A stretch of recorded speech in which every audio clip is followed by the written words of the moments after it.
গৌতম গম্ভীরের ভুল কোচিংয়ের কারণে হেরে গেল ভারত।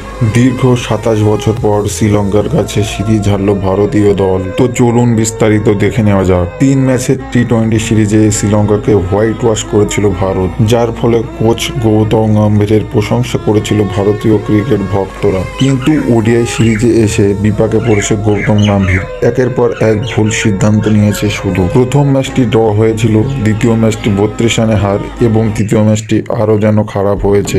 এই ম্যাচটিতে ভারতীয় দল হেরেছে ১১০ রানে। ভারতের বিপক্ষে এই ম্যাচটিতে শ্রীলঙ্কা টার্গেট দাঁড় করে ২৪৯ রানের এবং ভারতে ১৩৮ রানে অল আউট হয়ে যায়। দলের পক্ষে সর্বোচ্চ রান করে রোহিত শর্মা ৩৫, বিরাট কোহলি ২০, ওয়াশিংটন সুন্দর ৩০, আর বাকিরা শুধু যাওয়া আসা করে। আর ওডিআই সিরিজে গৌতম গম্ভীর যে ভুলগুলি করেছে, ব্যাটিং লাইন আপে পরিবর্তন, রোহিত শর্মা, শুভমান গিল এবং বিরাট কোহলির আউটের পর এমন কয়েকজনকে ব্যাটে পাঠানো হয় যারা দলের হাল ধরতে পারে। প্রথম দুটি ওডিআই ম্যাচে গৌতম গম্ভীর এই কাজটি করলেন না। ৪ আর ৫ নম্বরে নামিয়ে দিতেন অক্ষর প্যাটেল, ওয়াশিংটন সুন্দর, কখনো আবার শিবম দুবেকে, যার ফলে প্রথম দুইটি ম্যাচে খুব একটা সুবিধা করতে পারেনি ভারতীয় দল। তবে তৃতীয় ওডিআই ম্যাচে ৪ নম্বরে ঋষভ পান্ত এবং ৫ নম্বরে এসআইআরকে নামিয়েছিল গৌতম গম্ভীর। তবে তখন অনেকটা দেরি হয়ে গিয়েছিল।